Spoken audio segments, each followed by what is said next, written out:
Episode के start में यहाँ पे जो नीलसन होता है वो अपनी पावर यूज कर रहा होता है। हम लोग देखते हैं कि यहाँ पे नीलसन जो होता है ना वो पूरी की पूरी यहाँ पे रियलिटी को काट देता है। वो इन लोग से बोल रहा होता है ये सेंचुरी उसका टेरिटरी है और वो यहाँ की पावर को कंट्रोल करता है। लेकिन यहाँ पे डेल्टा तो बिल्कुल पागल हो चुकी थी। वो यहाँ पे इसके जितने भी क्लोन्स होते हैं उनको यहाँ पे मक्खन की तरह काट रही थी। उसे ये सब करते हुए काफी मजा आ रहा होता है। लेकिन यार यहाँ पे नीलसन अपने और भी ज्यादा क्लोन्स बनाने लग जाता है। लेकिन डेल्टा उनको भी बिना किसी हिचकिचाहट के बहुत ही आसानी से किल कर देती है। लेकिन इनको मारते हुए डेल्टा को कुछ नोटिस होता है। वो ऐसे बोल रही होती है कि कुछ तो गड़बड़ है, मैं अपने फुल पावर्स को यूज नहीं कर पा रही हूँ। तब यहाँ पे अल्फा बोलती है कि जैसे जैसे हम लोग यहाँ पे सेंटर के पास जा रहे हैं वैसे वैसे हमारी पावर्स और भी कमजोर होती जा रही हैं। नीलसन यहाँ पे बोलता है कि यहाँ का लीडर वो है और उसने जानबूझ के इनको ऐसा फंसाया कि ये लोग यहाँ पे सेंचुरी के और भी ज्यादा सेंटर में आ जाएं। अल्फा बताती है कि तुम यहाँ पे जितना सेंटर में होगे तुम्हारी पावर उतनी ही ज्यादा बढ़ जाएगी, है ना नीलसन। इस पे नीलसन बोलता है हाँ तुमने सही समझा और वो अपने और भी ढेर सारे क्लोन्स बना लेता है। लेकिन डेल्टा बोल रही होती है 1 2 3 बहुत ढेर सारे हैं, इनको मारने में मजा आएगा। और वहीं पे सीन शिफ्ट हो जाती है जहाँ पे हम लोग देख रहे होते हैं कि यहाँ पे वॉयलेट और सिड जो होते हैं वो बिल्कुल अलग ही डायमेंशन में चल रहे थे जहाँ पे अप और डाउन जैसी कोई चीज होती ही नहीं है। लेकिन अगली सीन में उनका वो मेमोरी टूट जाता है और ये लोग यहाँ पे एक वॉर लैंड में आ जाते हैं जहाँ पे ग्रेविटी एग्जिस्ट करती है। ऑफ कोर्स इसकी वजह से सिड यहाँ पे नीचे गिर जाता है। सिड बोल रहा होता है कि तुम तो काफी ज्यादा हैवी हो, जिस पे यहाँ पे वॉयलेट बोलती है कि नहीं ये तुम्हारा वहम है, मैं हैवी बिल्कुल भी नहीं हूँ। अगली सीन में वॉयलेट यहाँ पे सिड को उठने के लिए हाथ देती है। इसके बाद ये लोग यहाँ पे सेंटर की तरफ बढ़ने लग जाते हैं। थोड़ी देर चलने के बाद इनको एक बार फिर से छोटी वॉयलेट एक जगह पे रोती हुई दिखती है। सिड बोलता है कि तुम हमेशा रोती रहती हो क्या?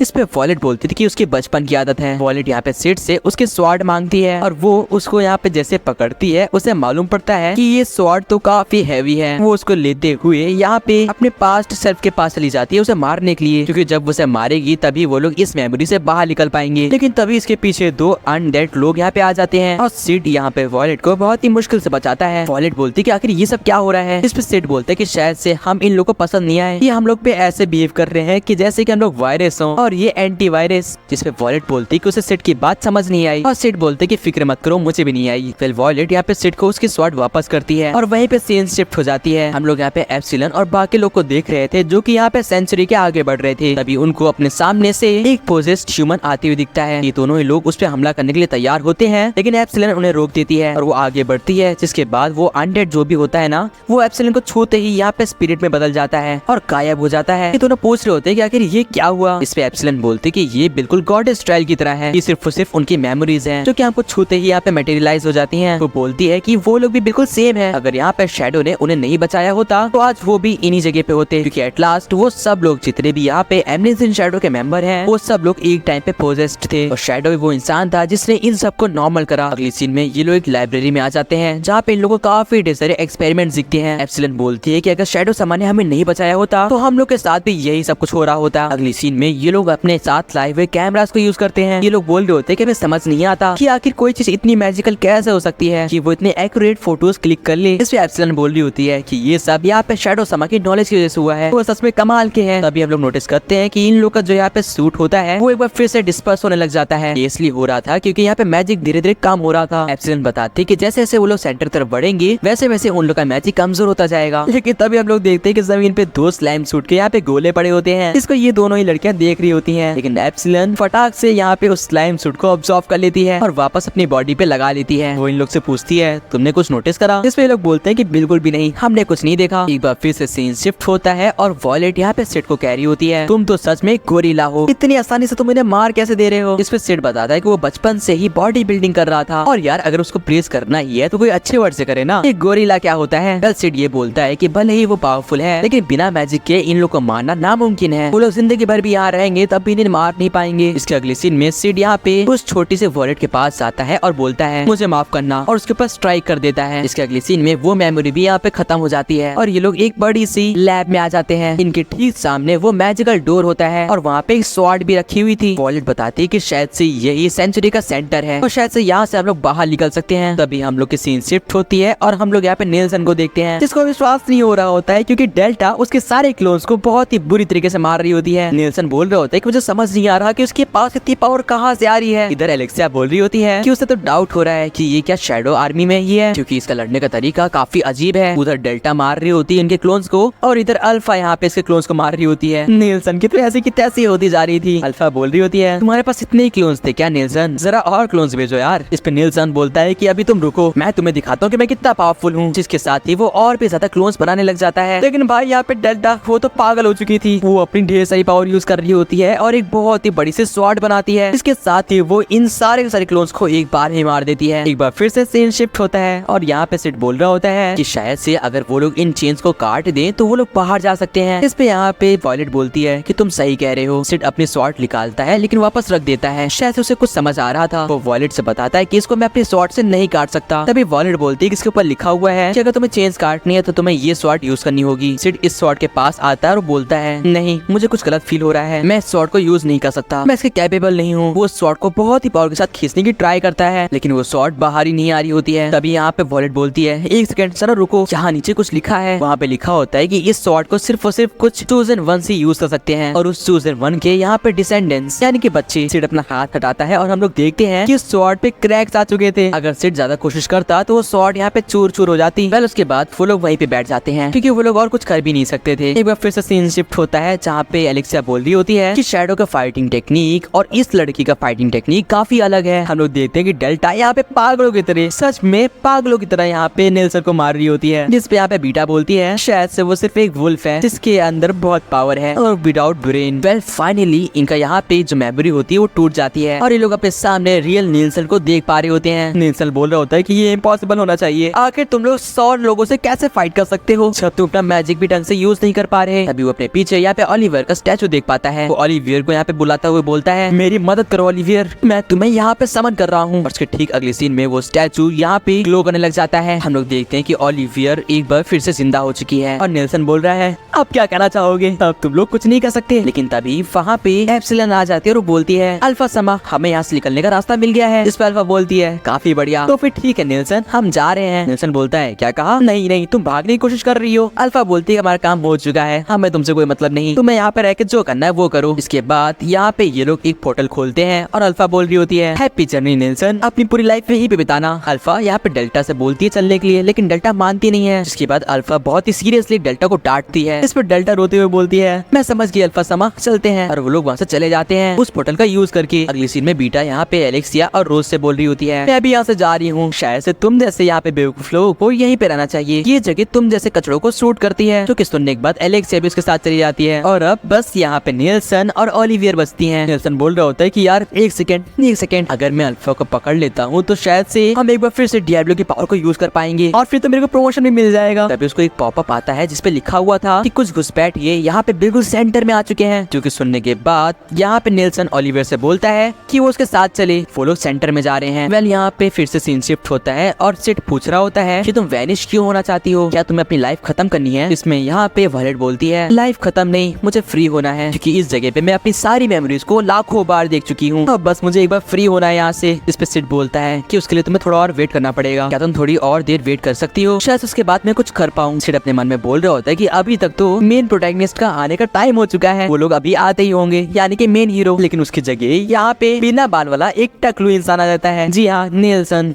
इसको देख के सिड बोलता है मेन प्रोटैगनिस्ट यहाँ पे टकला क्यों है भाई, एक सेकंड कहीं ऐसा तो नहीं कि विलेंस पहले आ गए हैं। तभी वो यहाँ पे ओलिवियर को देखता है और बोलता है ये तो कहीं जानी पहचानी से लग रही है। वॉयलेट पूछती है क्या तुम इसे जानते हो। इस पे सिड बोलता है कि उसका एक फ्रेंड है जो कि इसके सेम टू सेम दिखता है लेकिन हाँ ये वो नहीं है। तभी यहाँ पे नेल्सन बोलता है ओहो तुमने यहाँ पे विच अरोरा को भी बुला रखा है। जो कि सुन के सिड बोलता है क्या तुम उसे जानती हो। इस पे यहाँ पे वॉयलेट बोलती है कि नहीं वो नहीं जानती, उसकी मेमोरीज बहुत ही फेड हो चुकी है। तभी नेल्सन बोलता है हाँ तुम लोग यहाँ से बाहर नहीं निकल पाओगे, समझे क्या, तुम लोग मरने वाले हो। और नेल्सन यहाँ पे ओलिवियर को आदेश देता है कि वो आगे जाके सिड पे अटैक करे। जो कि देखने के बाद सिड भी यहाँ पे उसके सामने बढ़ रहा होता है। वॉयलेट उसे रोकती हुई बोलती है कि ओलिवियर काफी पावरफुल है लेकिन सिड बोलता है उसे मालूम है। जिसके अगली सीन में हम लोग देखते हैं कि ओलिवियर बिल्कुल एक स्ट्रॉन्ग ग्लेयर देते हुए सिड के ऊपर अटैक कर देती है। सिड उस अटैक को बिल्कुल यहाँ पे डॉज करता है जिससे यहाँ पे इतना बड़ा स्ट्राइक आता है कि पीछे की बिल्डिंग ही टूट जाती है। उन दोनों के फाइट्स के बीच में यहाँ पे वॉयलेट को बिल्कुल यहाँ पे यकीन ही नहीं हो रहा था क्योंकि वो लोग बहुत ही स्पीड के साथ फाइट कर रहे थे। मेन बात तो ये थी कि सिड बिना यहाँ पे मैजिक के ही फाइट कर रहा है। एक सीन तो ऐसा जाता है जहाँ पे वॉयलेट सिड के बिल्कुल पीछे आ जाती है लेकिन सिड उसके बाद भी अपनी स्वॉर्ड से उसे डॉज कर लेता है और बच जाता है। इसके बाद वो एक इविल लाफ देता है। उसको हंसते हुए देख के यहाँ पे नेल्सन बोल रहा होता है अरे पागल हो गया है क्या बच्चे, तेरी मौत तेरे सामने खड़ी है तो हंस कैसे रहा है। इस पे यहाँ पे सिड बोलता है अरे हाँ मैं तो हंस रहा हूँ। उसके अगले सीन में एक बार फिर से यहाँ पे ओलिवियर उसके ऊपर अटैक करने के लिए आगे बढ़ती है और वो यहाँ पे सिड के पीछे अटैक कर भी देती है जिसकी वजह से सिड का काफी खून बह जाता है। लेकिन सिड उसके बाद भी बिल्कुल यहाँ पे खड़ा रहता है, स्टैंड रहता है। वो बोलता है कि वो यहाँ पे ओलिवियर से बात करने की कोशिश कर रहा था, लेकिन उसने बात नहीं करी। वो बताता है कि इसके अंदर बिल्कुल भी दिल नहीं है, या फिर बोलो ये सिर्फ और सिर्फ एक स्टैचू है जो कि तुम्हारी बात मान रहा है, जो कि बिल्कुल भी फन नहीं है। तभी यहाँ पे वॉयलेट सिड के पास आते और वो बोलती है कि वो इसे नहीं जीत सकता है। भले ही वो यहाँ पे ओलिवियर को नहीं जानती, लेकिन उसकी मेमोरीज बोल रही हैं कि ओलिवियर बहुत ही पावरफुल है। वॉयलेट बोल रही होती है तुमने अभी तक मेरे लिए जो भी कुछ करा वो काफी था, अब प्लीज अपने आप को कुर्बान मत करो। वो बोलती कि इसके बाद से जो भी कुछ होगा वो मैं हैंडल करूंगी, आप सब कुछ मेरे पे छोड़ दो। सिड बोल रहा होता है कि यार मैंने कब कहा कि मैं उसे हारने वाला हूँ, मुझे फाइट करते हुए मजा आ रहा था। इधर यहाँ पे नेल्सन बोल रहा होता है अगर तुम मेरी बात मानोगी तो मैं उसे छोड़ दूंगा। इस पे अरोरा हाँ बोल देती है, लेकिन सिड बोलता है तुम लोग को ये क्यों लगता है कि मैं इसे हार जाऊंगा, मुझे फाइट करने दो। लेकिन वॉयलेट बोलती है अपना मुंह बंद रखो, मैं तुम्हें बचाने की कोशिश कर रही हूँ। लेकिन सिड बोल रहा होता है अरे मैंने बोला ना मैं उससे नहीं हारूंगा। इस पे यहाँ पे नेल्सन बोलता है बहुत हो गया, मेरा दिमाग खराब हो रहा है, ओलिवियर उसके ऊपर अटैक करो। और ओलिवियर उसके ठीक बगल में आके उसके ऊपर स्ट्राइक कर देती है। वो स्ट्राइक डायरेक्टली सिड के यहाँ पे पेट के बीच से होकर निकलता है। लेकिन सिड यहाँ पे बहुत ही ईविल लाफ देते हुए बोलता है मुझे इसी चीज का इंतजार था। और उसकी वो आंख जो कि उसने काफी टाइम से बंद करी होती है वो खुल जाती है। और गाइस यहीं पे ये एपिसोड एंड हो जाता है। आप लोग को ये एपिसोड कैसा लगा कमेंट से बताना, एंड सब्सक्राइब कर दो इसका अगला एपिसोड देखने के लिए। बाकी मैं आपसे मिलता हूँ किसी और नए वीडियो में। Till then good bye.